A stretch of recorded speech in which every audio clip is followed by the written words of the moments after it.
En la boda de mi hija, su marido levantó la copa y brindó por el futuro. El de ellos, no el mío.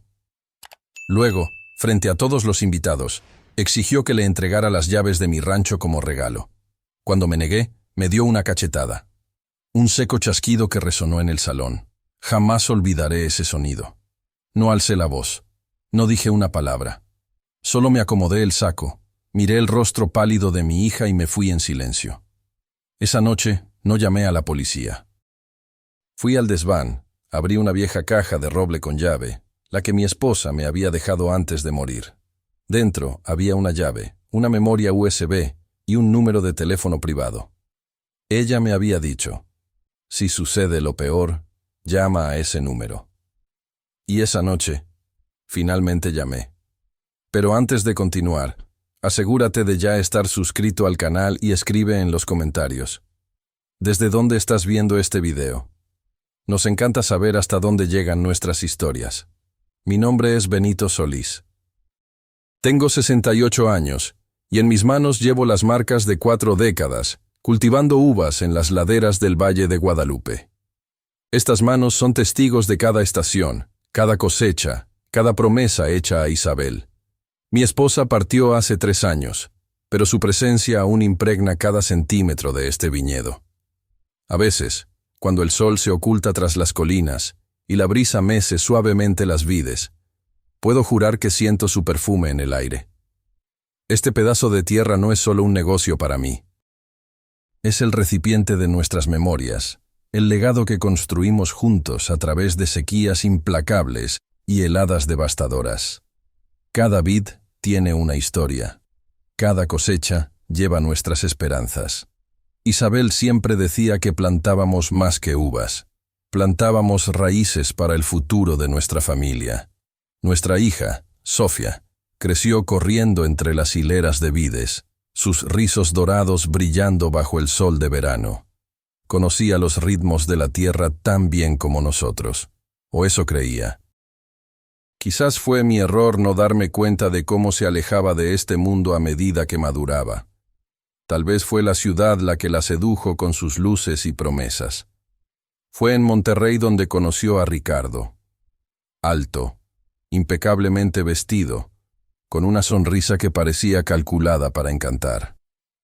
La primera vez que visitó el rancho, observé cómo sus ojos lo escudriñaban todo, no con admiración, sino con evaluación. Mientras caminábamos entre las vides, hacía preguntas sobre el rendimiento por hectárea y el valor de la propiedad, nunca sobre la historia de las viñas o el carácter del terroir.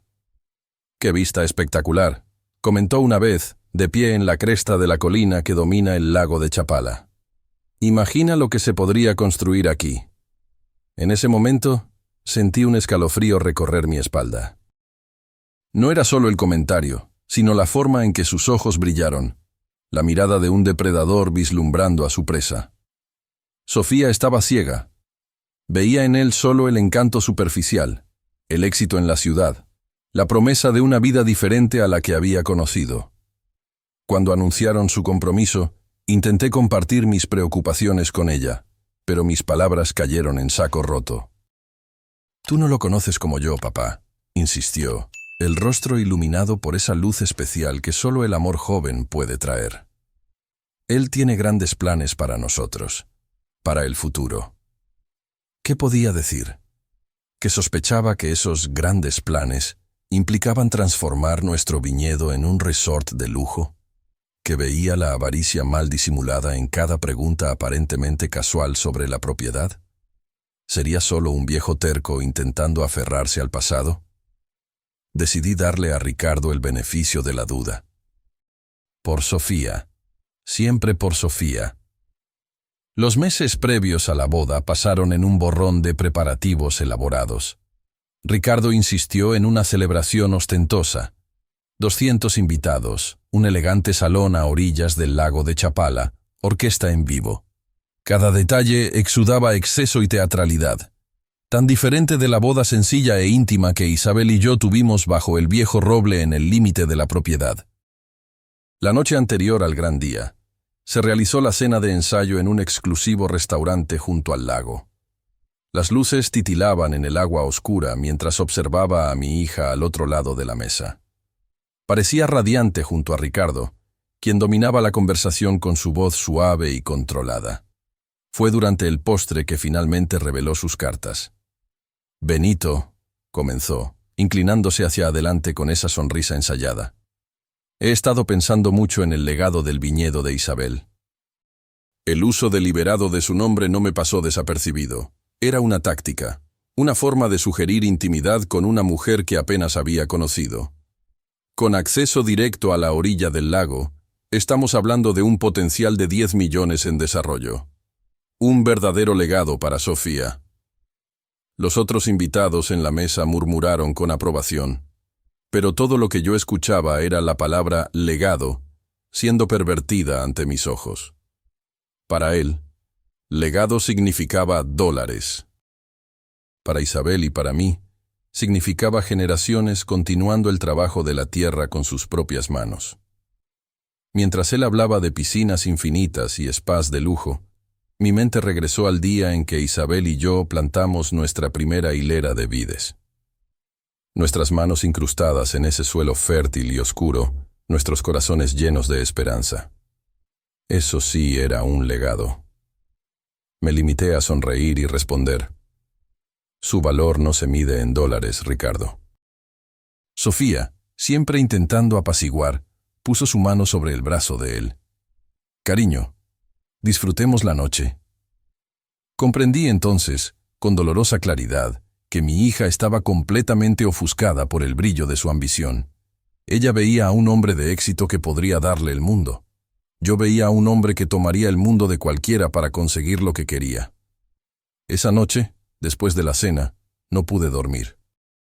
El aire del restaurante parecía haberme sofocado, así que salí al único lugar que siempre se sintió verdadero: el viñedo.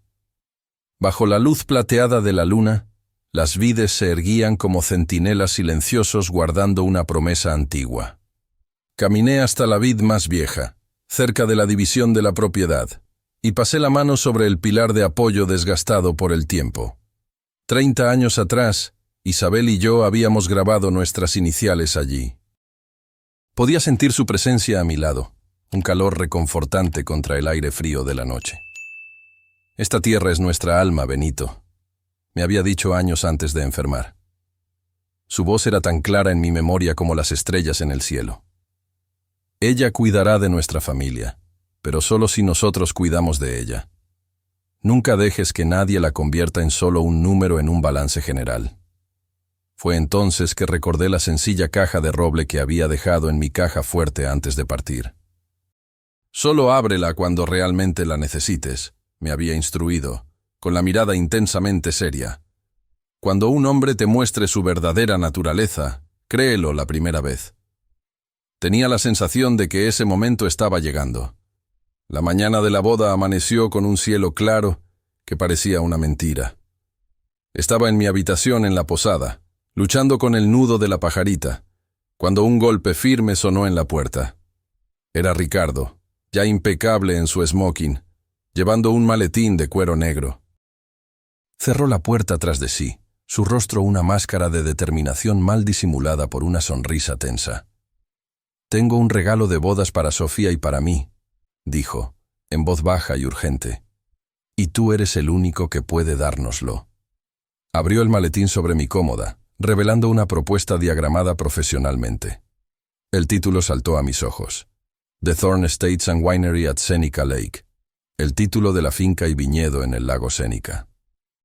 Era un plan para demoler nuestra modesta casa de rancho y levantar un monumental hotel de vidrio y acero, comercializando cada centímetro del terreno. Mi terreno.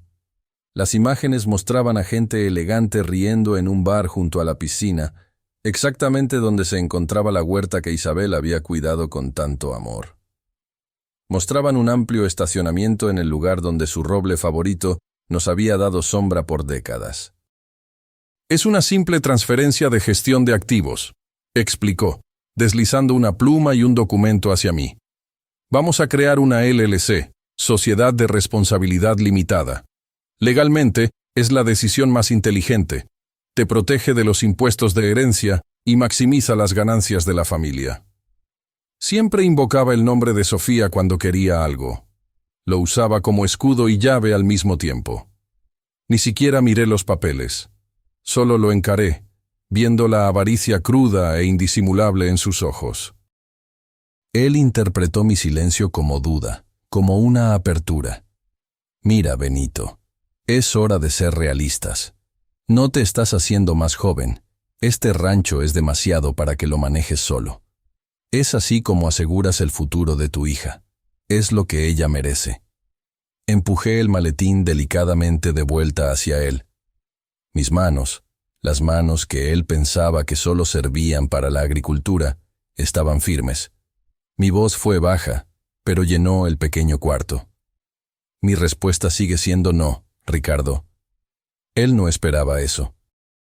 Por un instante, la máscara encantadora cayó, y vislumbré la cosa fea por debajo. La rabia cruda, la frustración, la desesperación. Pero se recuperó rápidamente, forzando una sonrisa que no alcanzó sus ojos. Hablaremos después de la ceremonia, dijo, la voz casi un susurro.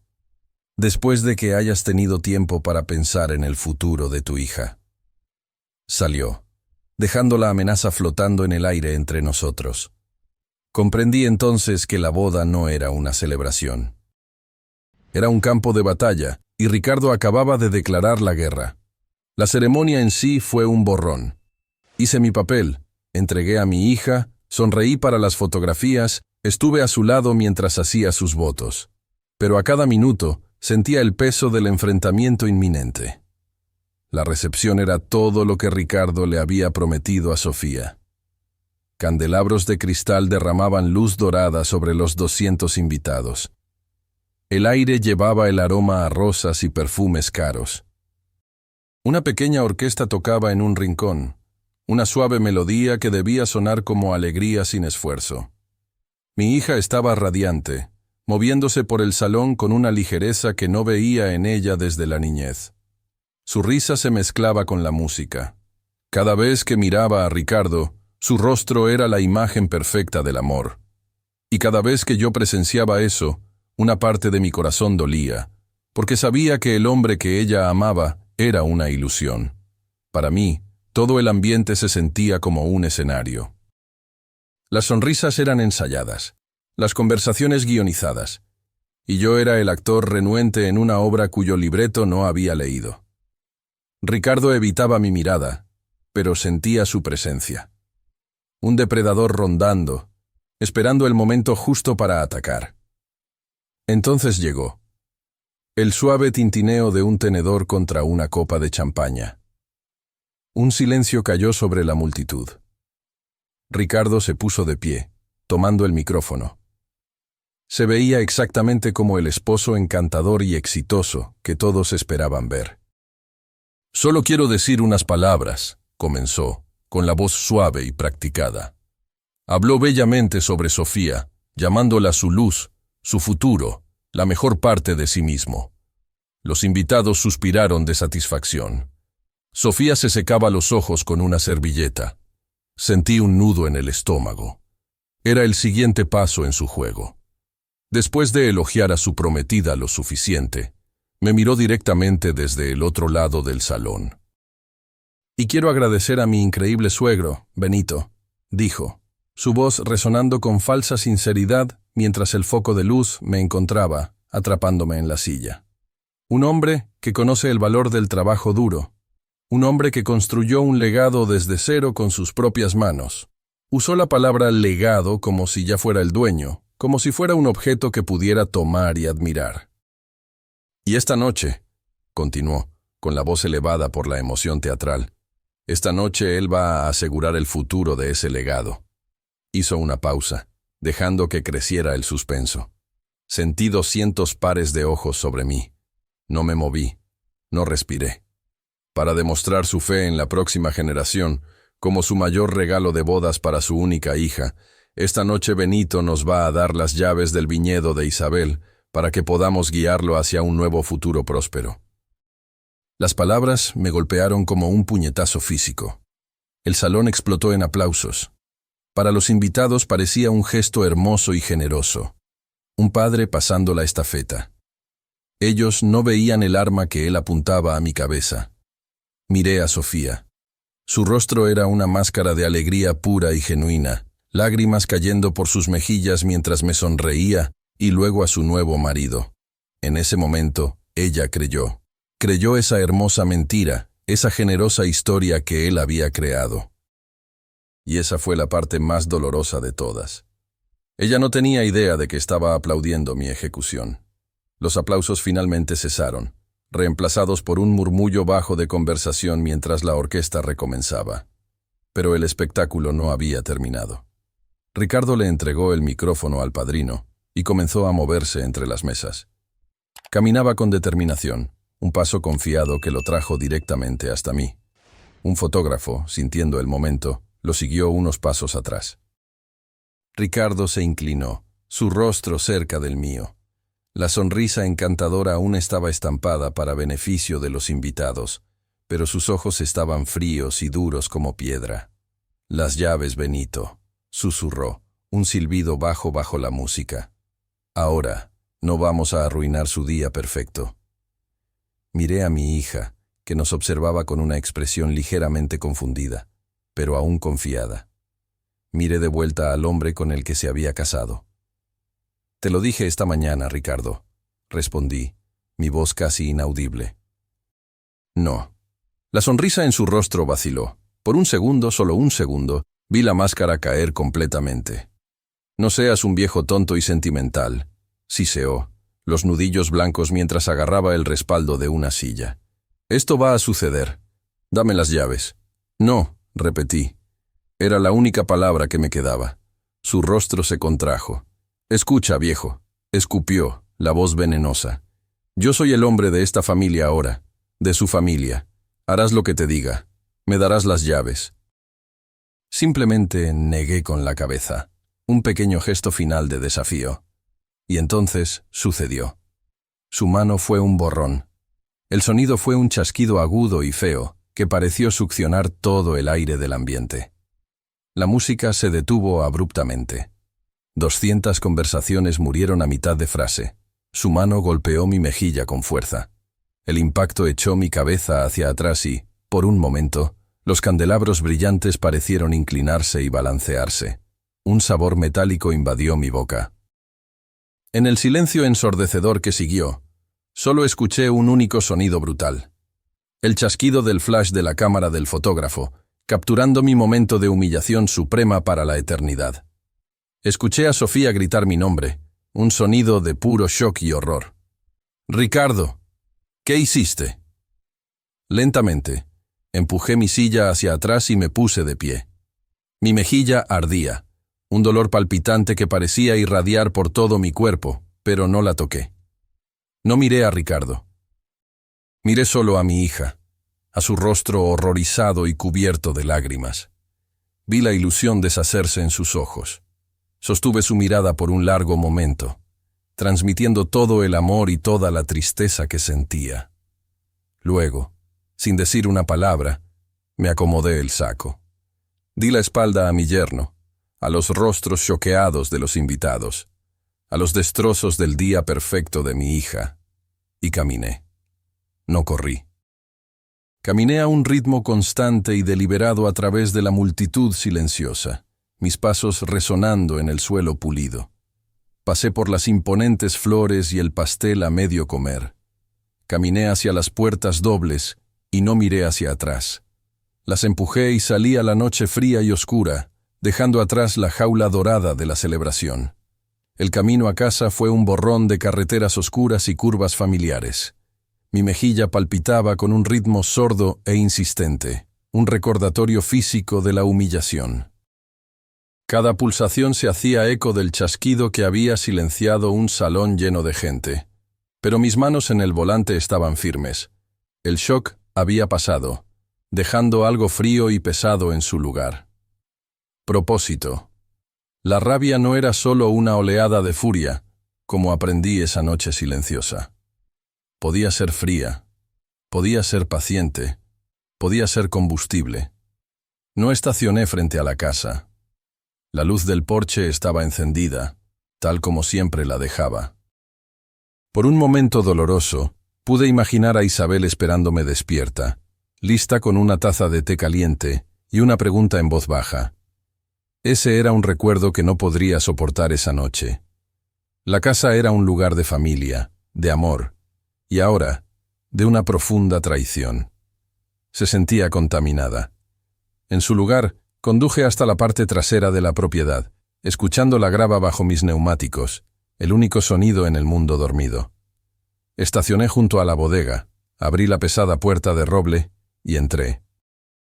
El aire era fresco, con aroma a tierra húmeda, barriles envejecidos y una leve promesa dulce de vino.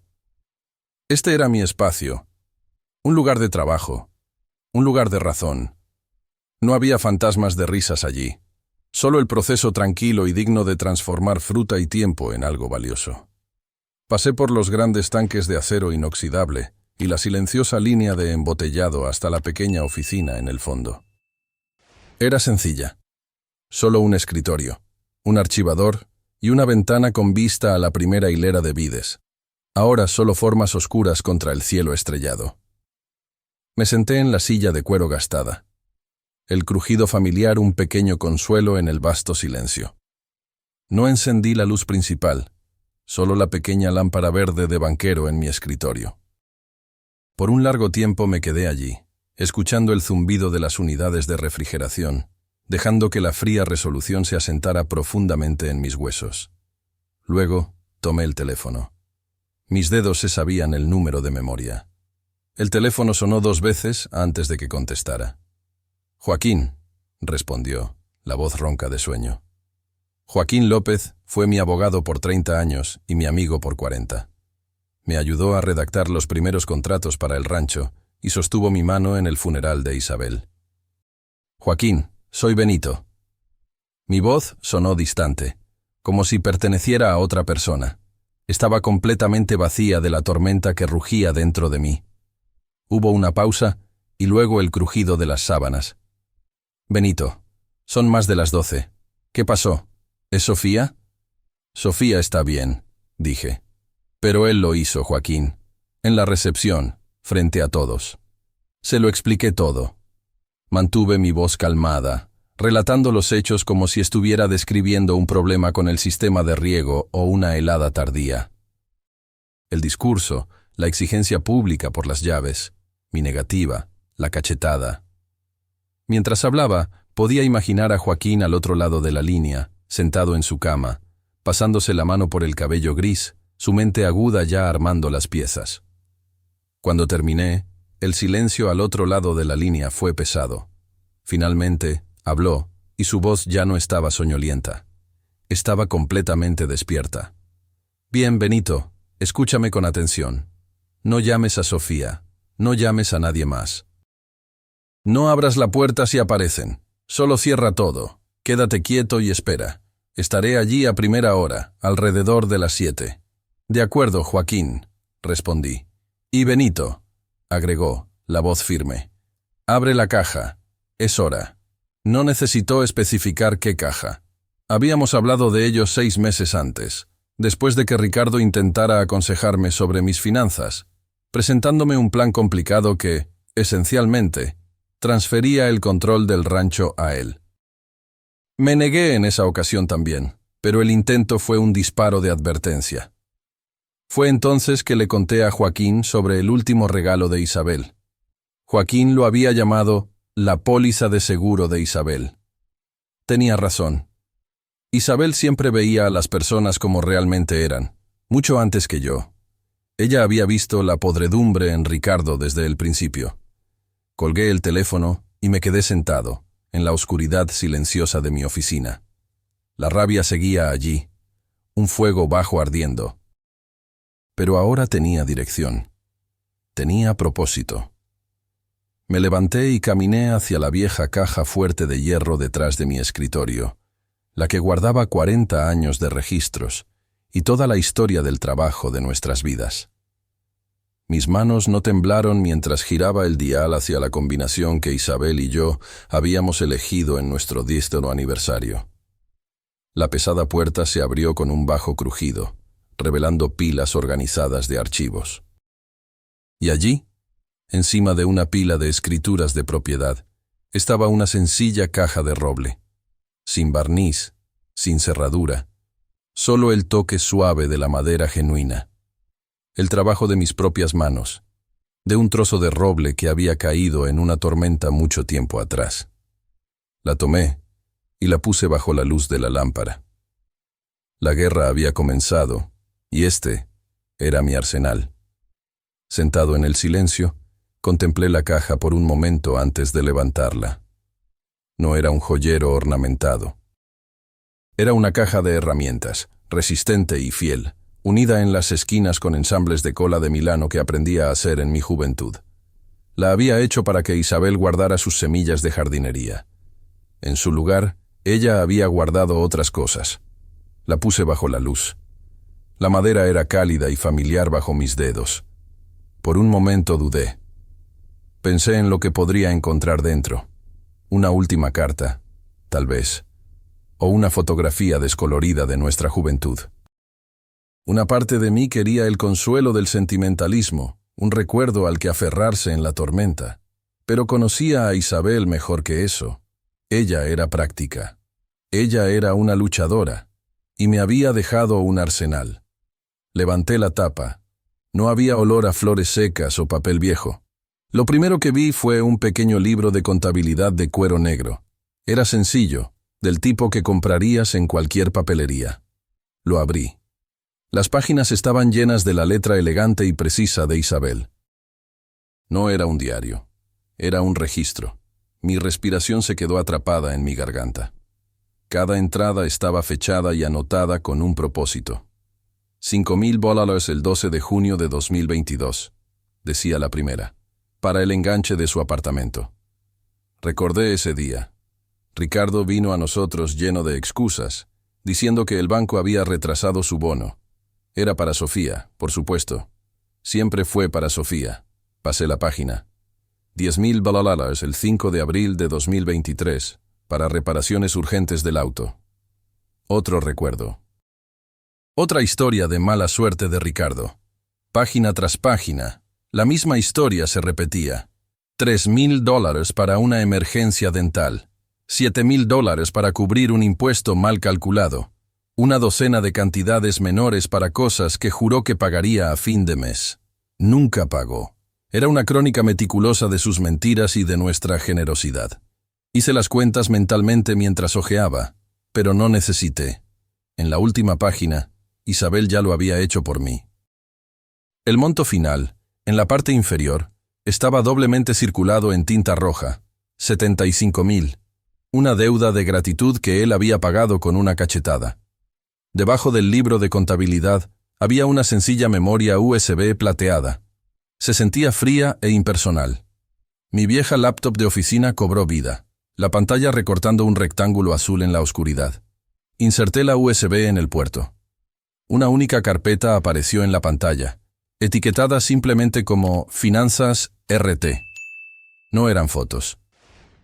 Eran hojas de cálculo, extractos bancarios, facturas de tarjetas de crédito. Era una montaña de deuda que hacía que los $75,000 que nos debía parecieran cambio. Una serie de inversiones fallidas de alto riesgo, líneas de crédito reventadas. Era la imagen de la pura y frenética desesperación.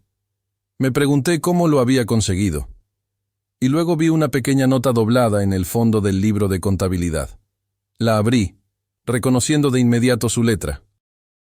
Todos los préstamos sujetos a revisión financiera. Lo había hecho firmar por cada dólar, y al hacerlo, había ganado el derecho de ver la verdad que él escondía. Ella lo sabía. Siempre lo supo. Luego, tomé un sobre manila grueso. Estaba sellado con una gota de cera rojo oscuro, del tipo que usaba para sus tarjetas de Navidad. Se sentía pesado y oficial.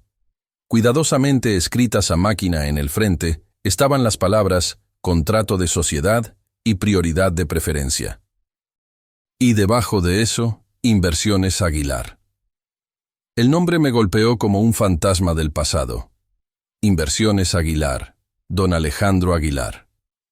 Un hombre al que ayudé a empezar hace más de 20 años, cuando era solo un joven emprendedor ambicioso, y yo, solo un ranchero con un pedazo de tierra para ofrecer como garantía a un amigo. Perdimos contacto con los años a medida que su imperio crecía, pero nunca olvidé su silenciosa integridad. ¿Qué tenía él que ver con esto? Isabel nunca había mencionado su nombre. Dejé el sobre a un lado, mi mente a toda marcha. En el fondo de la caja, anidado en una cama de fieltro, estaba el último artículo, una diminuta grabadora de voz digital, del tamaño de mi pulgar. Parecía insignificante, fácil de ignorar. Apreté el pequeño botón de reproducir.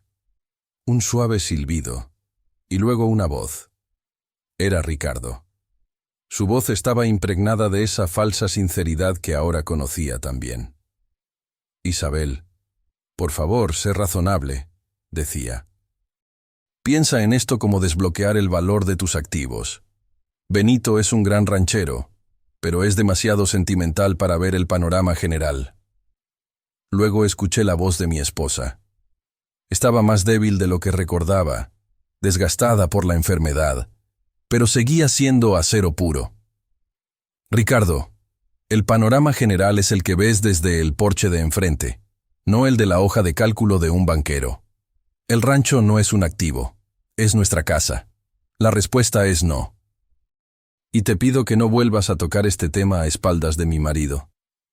La grabación terminó. La apagué y me recosté en la silla, los 4 artículos dispuestos frente a mí bajo la luz de la lámpara. Un libro de contabilidad de sus deudas, un documento detallando su desesperación, un acuerdo misterioso con un viejo amigo poderoso y un registro de su traición. No era una caja de recuerdos, era una caja de evidencia, una caja de municiones. Isabel no había estado solo cuidando el jardín en sus últimos años. Había estado afilando una espada. Ella libraba una guerra que yo ni siquiera sabía que se estaba librando. Protegiéndome, protegiendo nuestro legado, incluso mientras ella me dejaba. El dolor que sentía era inmenso. Pero por primera vez desde la boda, se mezcló con algo más, una sensación de dirección fría y clara. Ahora sabía lo que tenía que hacer. Yo no era solo un ranchero. Yo era el ejecutor del testamento final de mi esposa. No tuve que esperar mucho. Justo cuando los primeros rayos de sol golpearon la cima de las colinas y pintaron la niebla matutina de dorado, vi los faros del auto de Joaquín López subiendo el largo camino de grava. Lo observé tomar un maletín en una mano y un termo en la otra. Era un hombre de hábitos, de rituales constantes y confiables. Era exactamente a quien necesitaba. Entró en la oficina sin llamar, y sus ojos inmediatamente encontraron el moretón oscuro en mi mejilla. No dijo, «Te lo dije», ni preguntó si estaba bien. Ya habíamos superado esa fase. Solo me miró con una rabia profunda y triste, una rabia por mí. Luego su mirada se posó en el escritorio, en los artículos que yo había dispuesto bajo la luz de la lámpara como piezas de un rompecabezas. «Este es el último testamento de Isabel», dije, con la voz ronca. Me sirvió una taza de café y nos sentamos allí por un momento. 2 viejos amigos en la tranquilidad de una nueva mañana, preparándose para la guerra. Joaquín examinó cada artículo con el cuidado meticuloso de un cirujano. Primero, leyó el libro de contabilidad, sus labios formando una línea fina y tensa. $75,000, murmuró, sacudiendo la cabeza. Eso establece un patrón claro de dependencia y manipulación financiera. Es feo, pero no es ilegal. Luego, insertó la memoria USB en su propia laptop elegante. A medida que recorría los archivos, su expresión se endureció. Pero esto es diferente. La pantalla mostraba una telaraña de deudas, formada por apuestas fallidas en el mercado de valores, préstamos tomados contra activos que Ricardo ni siquiera poseía. Este es el motivo, pura y simplemente. No solo estaba tratando de quedarse con el rancho, Benito. Lo necesitaba.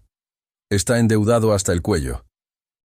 Sin un activo como este para garantizar sus préstamos, todo su castillo de naipes se derrumbará. Miró la nota que Isabel había dejado sobre la revisión financiera. Ella era brillante, absolutamente brillante. Luego tomó la pequeña grabadora. Se la acercó al oído, y yo presioné reproducir. Escuchamos juntos el tono astuto y condescendiente de Ricardo, y la voz de Isabel, débil en cuerpo pero inquebrantable en espíritu, mientras lo silenciaba. Cuando terminó, Joaquín simplemente cerró los ojos por un instante. «Carácter», susurró. «Esto demuestra su carácter, su intención de engañar». Finalmente, se volvió hacia el último artículo, el sobre manila grueso, con el sello de cera aún intacto. «¿Y qué es esto?», preguntó. «Te estaba esperando», respondí. Sacó una pequeña navaja de su maletín y abrió el sobre con la precisión de un cirujano. De allí, sacó un documento grueso, encuadernado en cubierta azul oficial. Comenzó a leer, escudriñando las páginas rápidamente al principio, luego más lento. Observé su rostro. Vi sus cejas levantarse, una expresión de incredulidad transformándose gradualmente en asombro profundo y genuino. Soltó un silbido bajo, un sonido que no le escuchaba hacer hacía años. Se recostó en la silla y me miró, una sonrisa lenta abriéndose en su rostro. «Dios mío, Benito», dijo, la voz llena de admiración. Isabel era un genio completo. Dio una palmada al documento. «Necesito que escuches con mucha atención, porque lo que tu esposa hizo aquí es una de las jugadas de ajedrez legal más brillantes que he visto». Tomó un sorbo de café, organizando sus pensamientos. Hace unos 5 años, Isabel se enteró de que un gran grupo de Inversiones Aguilar, estaba discretamente comprando tierras en la región. Su plan no era construir condominios o un centro comercial. Querían crear una enorme reserva agrícola, un destino de ecoturismo de alto nivel construido alrededor de ranchos locales sostenibles. La mayoría de los propietarios vendió. Era buen dinero, pero Isabel no quería vender. Quería una asociación. Giró el documento para que yo pudiera ver la página de firmas. Allí estaba la firma de Isabel, clara y fuerte. Y al lado, la firma de Alejandro Aguilar. Ella negoció un acuerdo, continuó Joaquín, la voz electrizante con el descubrimiento. Este acuerdo establece que el viñedo de Isabel es la pieza central designada de todo el proyecto del Cinturón Verde de Aguilar. Pero esa no es la parte genial. Señaló una cláusula específica, su dedo recorriendo el denso texto legal. Esta es una cláusula de derecho de preferencia con una píldora de veneno. Significa que Inversiones Aguilar tiene el derecho exclusivo y legalmente vinculante de comprar este rancho por un precio preacordado. Y quiero decir, muy generoso, bajo una de 2 condiciones. 1, si decides venderlo, o 2. Hizo una pausa para darle efecto, mirándome directamente a los ojos. Si la propiedad es transferida, donada o de otra forma cedida a cualquier individuo que no lleve el apellido Solís, sin el consentimiento expreso por escrito del Consejo de Inversiones Aguilar. Me tomó un momento procesar la información. Joaquín vio la comprensión estamparse en mi rostro. En otras palabras, concluyó, inclinándose hacia adelante, la excitación evidente en su voz. Si Ricardo hubiera tenido éxito, si hubieras firmado esos papeles ayer por la mañana, o si legalmente hubiera logrado forzarte a ceder, no conseguiría su resort. No conseguiría su gallina de los huevos de oro. En el instante mismo en que la escritura cambiara de manos, esta cláusula se activaría, y su única opción sería vender toda la propiedad a Inversiones Aguilar por el precio que Isabel ya había establecido. El entendimiento me golpeó como un rayo. Él habría sido un mensajero glorificado para un acuerdo del que no sabía nada, continuó Joaquín, apenas conteniendo su entusiasmo. Isabel plantó una bomba de tiempo legal justo en el suelo de este rancho. Y Ricardo pasó el último año tratando de pisotearla con palos de golf. Me quedé mirando fijamente el documento con la firma de mi esposa, Ella lo había previsto todo. La avaricia, la manipulación, el movimiento final desesperado. Ella no me dejó un escudo, me dejó una espada, una muy, muy afilada. Una silenciosa sensación de calma se apoderó de mí, una claridad que no había sentido en años. El camino a seguir ya no era oscuro e incierto.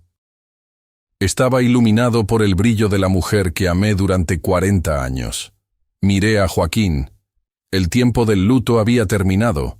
El tiempo de la rabia había pasado. Era hora de actuar. Entonces es hora de detonar, dije, con la voz firme y clara. Programa la reunión. Nos sentamos allí, en el silencio de la oficina de la bodega, mientras el sol se alzaba más alto en el cielo. El documento de inversiones Aguilar yacía sobre la mesa entre nosotros, como un tratado firmado al final de una guerra que solo un lado sabía que se había librado. La rabia de la noche anterior se había enfriado, convertida en algo mucho más útil, una resolución.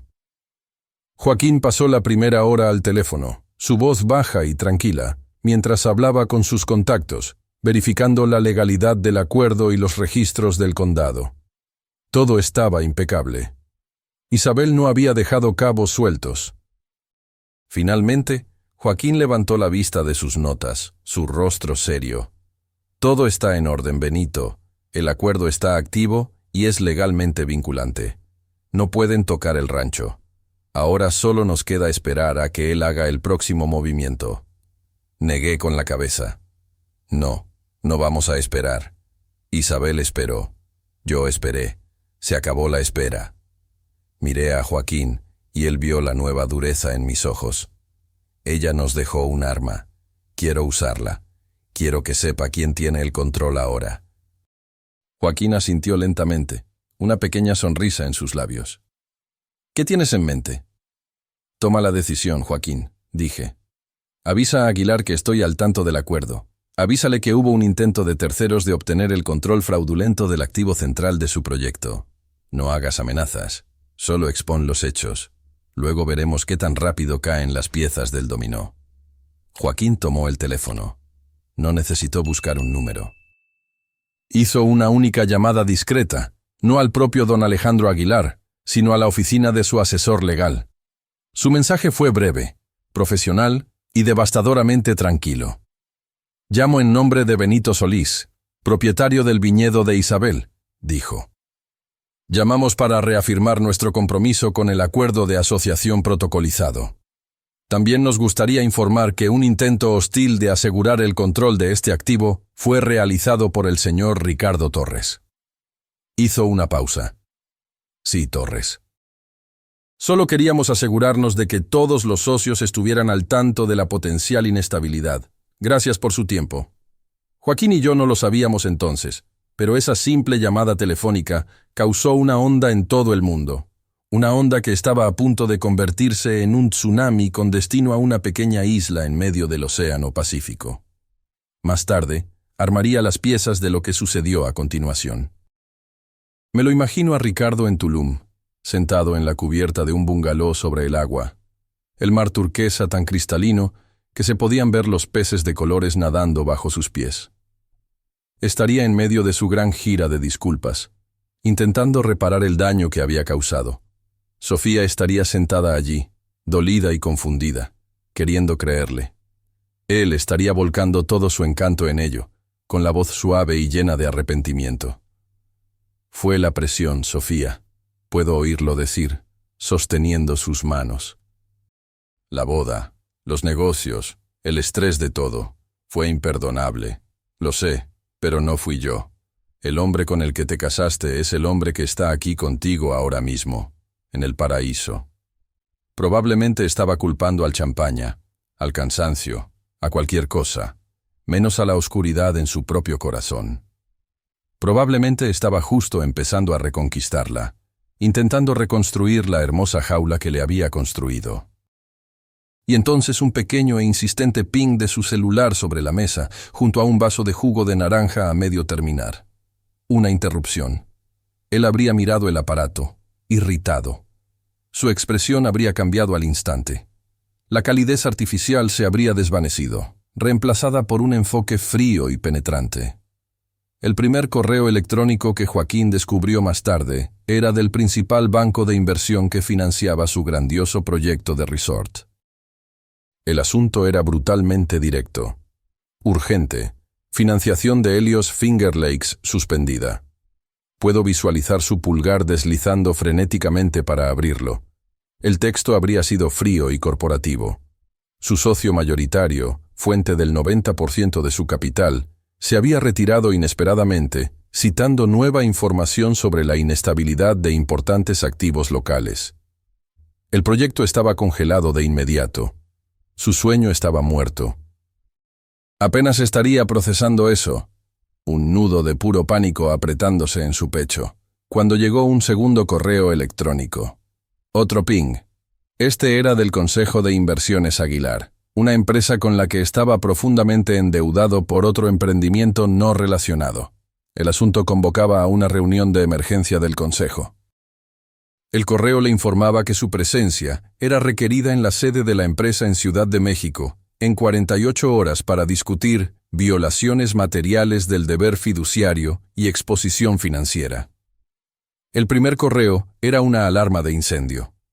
El segundo avisaba que los bomberos no vendrían. Fue un movimiento de pinza ejecutado a 16.000 kilómetros de distancia. Estaba acorralado. Habría levantado la vista del celular, el rostro pálido, el sol tropical súbitamente frío en su piel. El paraíso a su alrededor se habría disuelto, reemplazado por la realidad fría y dura de su propia ruina. ¿Qué pasa, Ricardo?, le habría preguntado Sofía, viendo la expresión en su rostro. ¿Qué sucedió? Tenemos que irnos. Ya habría balbuceado, levantándose, con la mente acelerada. Tenemos que volver a Ciudad de México ahora mismo. La luna de miel había terminado. El frenético empacar, las reservas canceladas, el apurado viaje en bote de regreso al continente, la larga y silenciosa huida de vuelta a la realidad. Él había intentado escapar de las consecuencias de sus actos en un paraíso tropical. Pero el alcance de Isabel era mayor de lo que jamás podría imaginar. De vuelta en mi oficina silenciosa, Joaquín y yo servimos otra taza de café. No sabíamos todos los detalles en ese momento. Todo lo que sabíamos era que la trampa había sido activada. El primer dominó había caído, y el lobo estaba corriendo de vuelta a la madriguera, directo a nuestras manos. El vuelo a Ciudad de México fue tranquilo. Joaquín y yo no hablamos mucho. El plan estaba establecido. Las piezas estaban en movimiento, y todo lo que quedaba era el último movimiento silencioso en el tablero de ajedrez. Mientras el avión aterrizaba sobre la ciudad en expansión, un paisaje de acero y vidrio tan diferente del mío, sentí una extraña sensación de calma. Yo era un ranchero, un hombre de la tierra, adentrándome en el corazón de un mundo construido en papel y promesas. Pero yo era el que se mantenía firme en la verdad. La sede de Inversiones Aguilar estaba en el piso 50 de un rascacielos que parecía raspar las nubes. El viaje en ascensor fue silencioso y rápido, y cuando las puertas se abrieron, entramos en un mundo de poder silencioso y discreto. No había voces altas, ni gente corriendo de un lado a otro, solo pisos de mármol fríos, paredes de madera oscura y una vista de la CDMX que se extendía hasta el horizonte. Era un lugar diseñado para hacerte sentir pequeño. Pero yo no me sentí. Simplemente me sentí lejos de casa. Nos condujeron a la sala de juntas. Era una sala larga y minimalista, dominada por una única mesa enorme de granito negro pulido. Una pared entera era una lámina de vidrio con vista a la ciudad debajo. A la cabecera de la mesa, mirando por la ventana, estaba un hombre que no veía en persona hacía 20 años, Alejandro Aguilar. Estaba más viejo. Tenía cabello de un plateado distinguido, pero tenía la misma presencia serena y poderosa que recordaba. Se volteó cuando entramos y su rostro severo se abrió en una pequeña sonrisa genuina. Se acercó y estrechó mi mano con firmeza. «Benito», dijo, con la voz baja y respetuosa. «Ha pasado mucho tiempo». «Alejandro», respondí. «Gracias por recibirnos». El honor es mío, dijo, mirando por un instante el moretón en mi mejilla, que había palidecido a un amarillo claro. Su mirada era penetrante, y en ella vi que él entendía todo sin que yo necesitara decir nada más. Gesticuló para que nos sentáramos. Nos sentamos junto a él en la cabecera de la mesa, un frente unido. Se sirvió té en tazas de cerámica sencillas y elegantes, y luego esperamos. No tuvimos que esperar mucho. Unos 15 minutos después, la puerta se abrió, y Ricardo entró. O más bien, entró tambaleándose, pareciendo un fantasma. Su traje caro estaba arrugado por el largo viaje. Su corbata estaba ligeramente torcida, y su rostro estaba pálido y resbaladizo, con una fina capa de sudor. La arrogancia confiada que siempre exhibía había desaparecido, reemplazada por una ansiedad cruda y desesperada. Era un hombre impulsado por el humo y el miedo. Claramente estaba esperando ver a un grupo de sus contactos comerciales habituales. Comenzó a decir un saludo forzado y alegre. «Disculpen la demora, señores. El vuelo estaba...». Su voz se apagó mientras sus ojos se adaptaban a la sala. Vio la imponente figura de don Alejandro Aguilar en la cabecera de la mesa y su sonrisa falsa vaciló. Pareció confundido, intimidado. Luego, sus ojos se dirigieron al hombre sentado al lado de don Alejandro. Su mirada se encontró con la mía. El shock que lo golpeó fue visible, un shock físico, como si hubiera tocado un cable pelado. Todo el color se drenó de su rostro. Me miró fijamente, sentado allí, con mi simple saco de tweed, tomando mi té tranquilamente como si fuera una aparición. No podía calcular. No podía entender cómo el viejo ranchero al que había agredido podía estar sentado en la cabecera de esa mesa, en esa sala, en el corazón de su mundo. La visión de mí en ese lugar de poder rompió su realidad. Abrió y cerró la boca varias veces, como un pez fuera del agua. Finalmente su voz se redujo a un susurro débil y balbuceante. «Don Alejandro, Benito, ¿qué? ¿Qué es esto?» Miró el rostro impasible de don Alejandro y mi rostro tranquilo, buscando una explicación para algún tipo de error. Parecía un animal acorralado que acababa de darse cuenta de que las paredes de la jaula se estaban cerrando. Don Alejandro no respondió. Ni siquiera le concedió a Ricardo la dignidad de una mirada directa. Simplemente tomó un sorbo lento y deliberado de té, con los ojos fijos en el horizonte de la ciudad. Luego, con un pequeño gesto casi imperceptible, inclinó ligeramente la cabeza hacia Joaquín López, que estaba sentado en silencio con su maletín sobre la mesa frente a él. El gesto fue claro. Era una despensa. Decía: «Ya no eres lo suficientemente importante para que te hable. Tratarás con mi abogado». Joaquín se levantó. Se movió con una gracia silenciosa y deliberada, como el centro tranquilo de la tormenta que estaba a punto de desatarse. Puso su maletín sobre la mesa y lo abrió, pero no sacó una pila de papeles. Sacó los artículos de la caja de Isabel uno por uno. Primero, colocó el pequeño libro de contabilidad de cuero negro en el centro de la mesa de granito pulido. Parecía insignificante en esa sala vasta e imponente. «Señor Torres», comenzó Joaquín con la voz calmada y clara, cortando el silencio. «Empecemos con las cosas pequeñas». Abrió el libro de contabilidad. «Este es un registro mantenido por la difunta Isabel Solís de préstamos personales no documentados que se le hicieron en los últimos 3 años. La cantidad final, nunca pagada, es de $75,000. Observé la expresión de Ricardo. Emitió un pequeño sonido de nerviosismo. Intentó sonar confiado, moviendo la mano con desdén. Era un asunto de familia, un malentendido sobre regalos. Joaquín ni siquiera respondió a su protesta. Simplemente pasó al siguiente artículo, la pequeña memoria USB plateada. La conectó a un puerto sobre la mesa, y la enorme pantalla en la pared detrás de don Alejandro parpadeó y cobró vida. No era una presentación, era una hoja de cálculo, un paisaje árido y brutal de números rojos y saldos negativos. «Y esto», dijo Joaquín, su voz un poco más fuerte ahora, Es el motivo de su urgencia. Estas son sus finanzas, una cartera construida sobre deuda de alto riesgo y una serie de pérdidas catastróficas en inversiones. Usó un puntero láser para rodear un número, una llamada de margen. Está a 3 días del impago. Esta es la evidencia de su desesperación, señor Torres. La razón por la que necesitaba tan desesperadamente un activo para apalancar, un rancho, por ejemplo.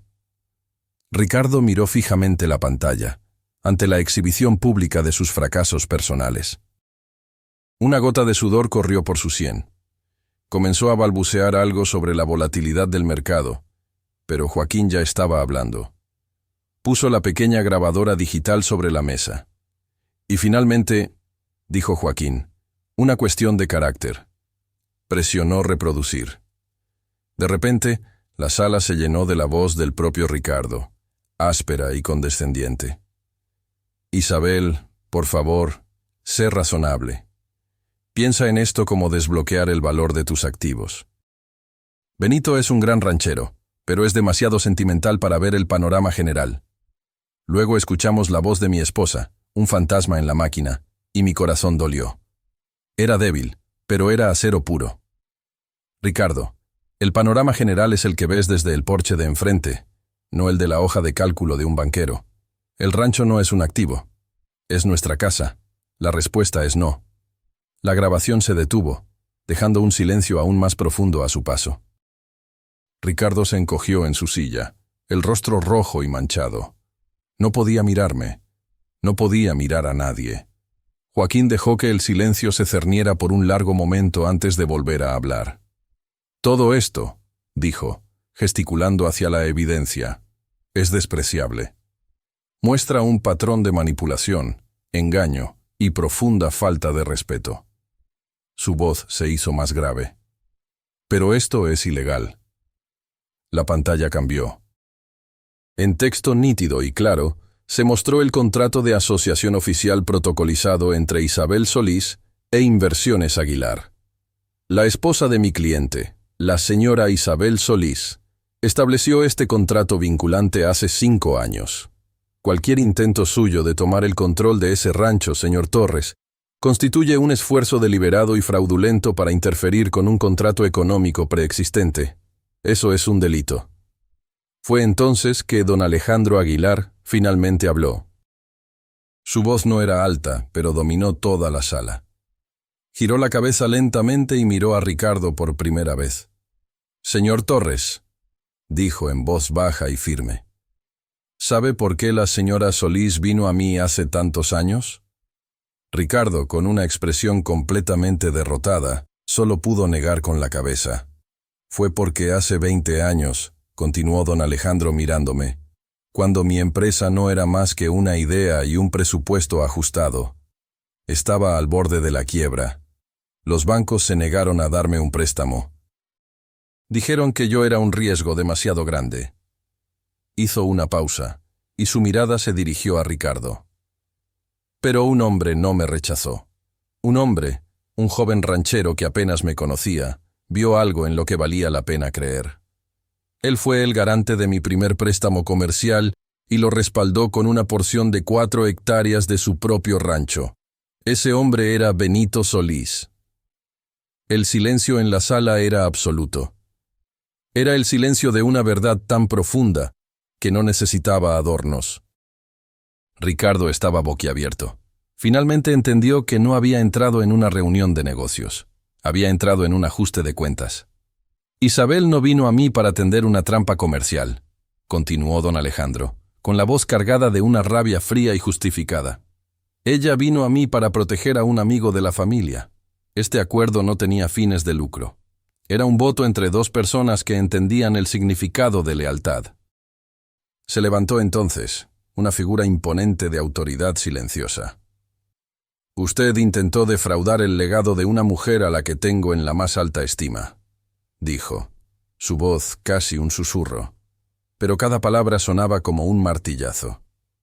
Y le puso la mano a un hombre a quien le debo toda mi carrera. Miró a Ricardo con una frialdad final y escalofriante. Inversiones Aguilar está adquiriendo todas sus deudas pendientes, con efecto inmediato. Todos sus activos están congelados. Su contrato de trabajo con esta organización y sus subsidiarias está rescindido. Nuestro equipo legal se pondrá en contacto con usted y con el fiscal de distrito sobre el intento de fraude. Ricardo emitió un pequeño sonido de ahogo. No discutió. No suplicó. Simplemente se derrumbó. Se dejó caer en la cara silla de cuero. Todo el aire, toda la lucha, toda la arrogancia se fueron de él, dejando atrás a un hombre pequeño y encogido. Finalmente lo entendió. No solo había desafiado a un viejo ranchero, había enfurecido a un gigante silencioso. Los días que siguieron fueron tranquilos. La tormenta había caído. El rayo había impactado. Y ahora una extraña calma y paz se asentaba en el rancho. Joaquín se encargaba de las secuelas legales en la ciudad, el desmantelamiento metódico de la vida de Ricardo. No pedí detalles, bastaba con saber que estaba hecho.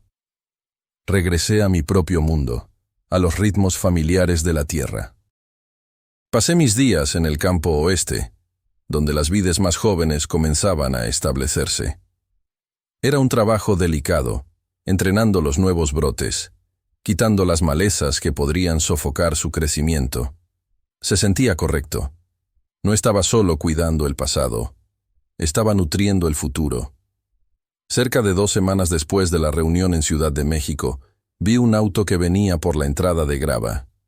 No era el sedán de Joaquín, ni un camión de entregas. Era el auto de Sofía. Se movía lentamente, vacilante, como si la conductora no estuviera segura de ser bienvenida. Estacionó cerca de la casa, pero le tomó un buen tiempo salir. Cuando finalmente lo hizo, mi corazón dolió por ella. Estaba delgada, y la ropa cara y elegante que usaba parecía colgarle como un disfraz de una vida que ya no le servía. Se veía perdida. Me vio trabajando en el campo y comenzó a caminar hacia mí, sus zapatos de ciudad hundiéndose ligeramente en la tierra suelta. Se detuvo a unos metros de distancia, sus manos retorciendo la correa de su bolso. Sus ojos estaban llenos de un dolor que yo sabía que no tenía nada que ver con dinero o estatus. Era el dolor de una confianza rota. «Papá», dijo, la voz un susurro frágil. Detuve lo que estaba haciendo y solo la miré, a mi hija. Eso fue todo.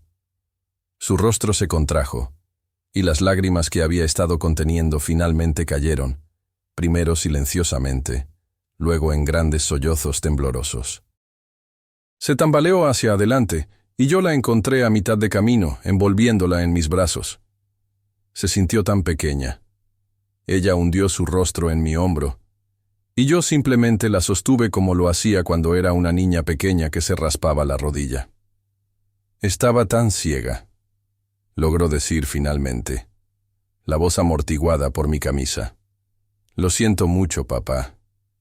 De verdad lo siento. Debí haberlo visto. Debí haberte escuchado. No dije, te lo dije.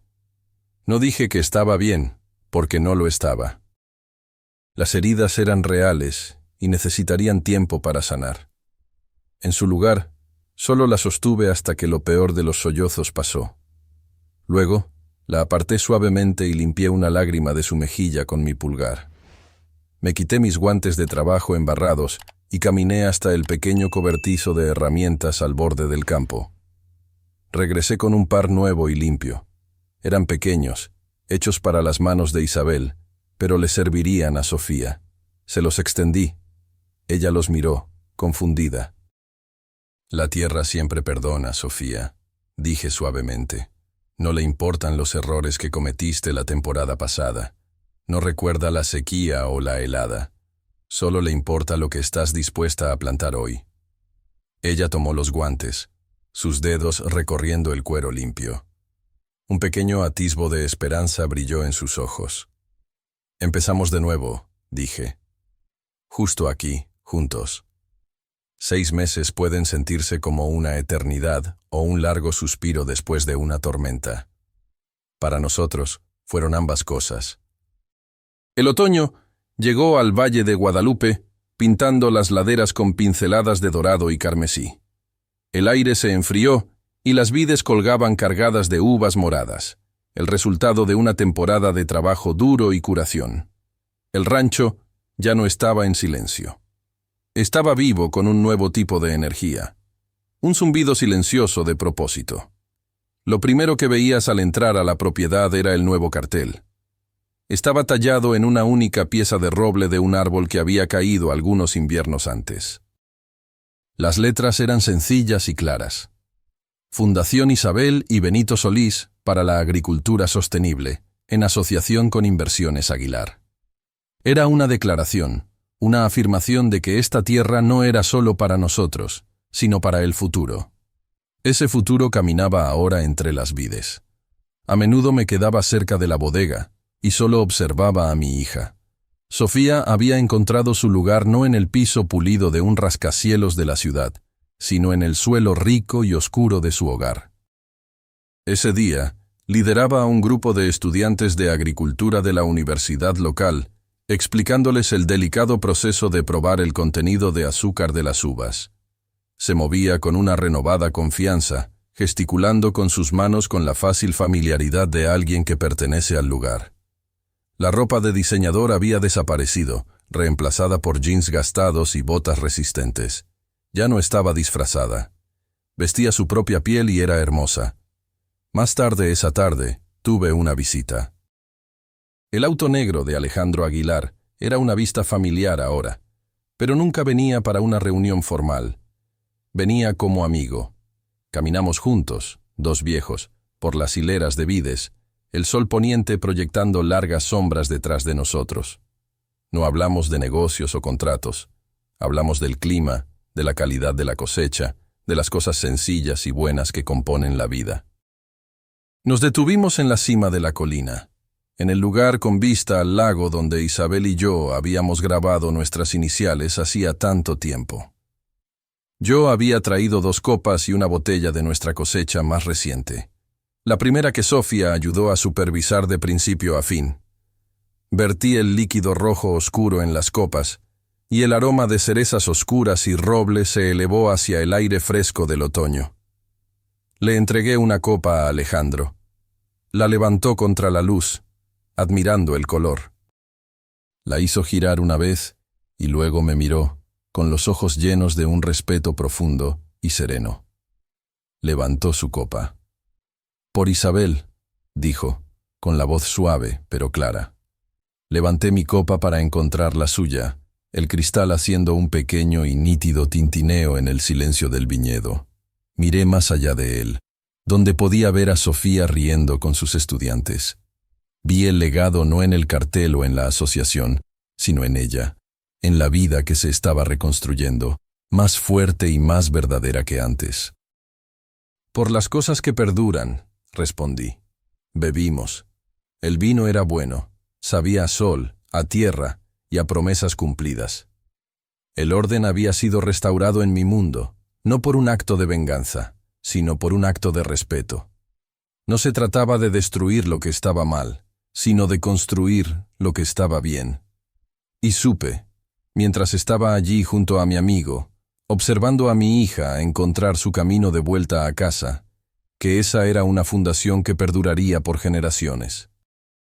Esta historia enseña que la verdadera fuerza no reside en la agresividad ruidosa, sino en la integridad silenciosa. Es un recordatorio poderoso de que la lealtad y el trabajo de una vida son tesoros inestimables que la avaricia jamás podrá conquistar.